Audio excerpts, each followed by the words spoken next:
और अयोध्या क्या है? उस अयोध्या में दर्शन किसका हो रहा है?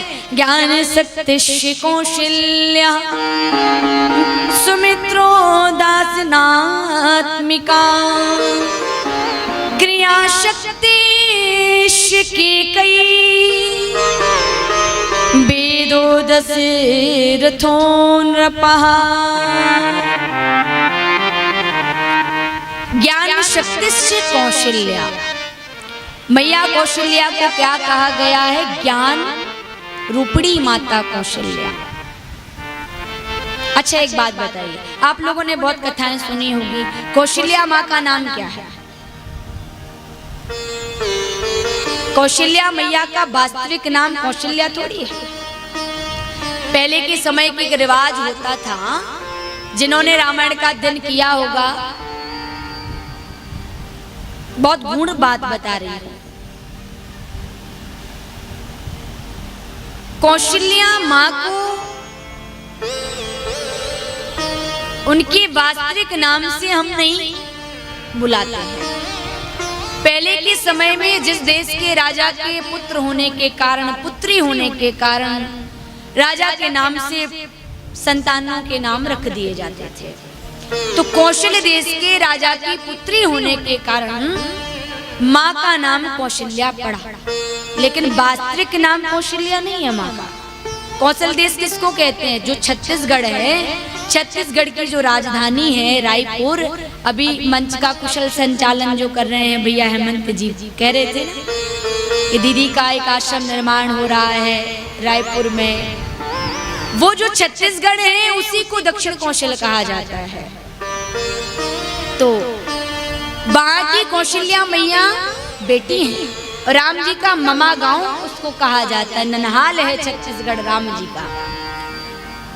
तो माँ का वास्तविक नाम था कांतिमती। सुमित्रा माँ का नाम सौमित्र देश के राजा की पुत्री होने के कारण सुमित्रा पड़ा। वास्तविक नाम था गुणावती। अयोध्या में जितने बड़े बड़े उत्सव होते थे उसमें चौक रंगोली पूरने का कार्य माँ करती थी। तो पूरे चौक सुमित्रा रूरे, गुणावती नाम है मैया सुमित्रा का। और केकई देश के राजा की पुत्री होने के कारण माँ केकई का नाम केकई पड़ा, लेकिन वास्तविक नाम था प्रियंवदा। और राजा दशरथ गजगामिनी बोले देते थे। और आखेट में मैया बड़ी प्रसिद्ध थी। गुण थे उनके अंदर, युद्ध में विजय पाने वाले पुरुषों के गुण थे। साहस था, तेज था, वीरता थी। तो मैया जो कौशल्या हैं वो ज्ञान स्वरूप है। मैया सुमित्रा जी को उपासना कहा गया है। ज्ञान योग, भक्ति योग और कर्म योग, ये तीनों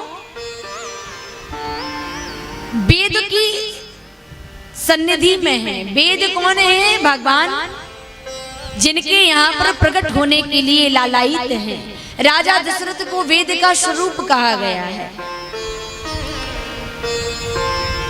तो कौशल्या मैया, सुमित्रा मैया और केकई माता।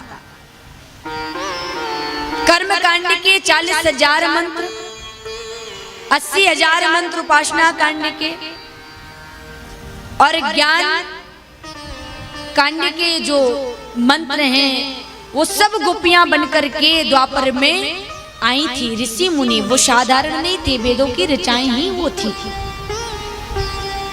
तो भगति सहित मुनि आहुति दीने, जिस समय राम जी के लिए संतान प्राप्ति के लिए पुत्र कामेष्टि यज्ञ किया जा रहा है, उस समय ज्ञान, उपासना और क्रिया के साथ में आहुतियां प्रदान की जा रही हैं। तो वेदों में किन किन फलों का वर्णन है आप लोग जानते हैं? धर्म, अर्थ, काम, मोक्ष, ये फल है, वेद के फल है। और ये चारों जो पुरुषार्थ हैं ये राजा दशरथ के घर वेद के यहाँ राम, लक्ष्मण, भरत, शत्रुघ्न के रूप में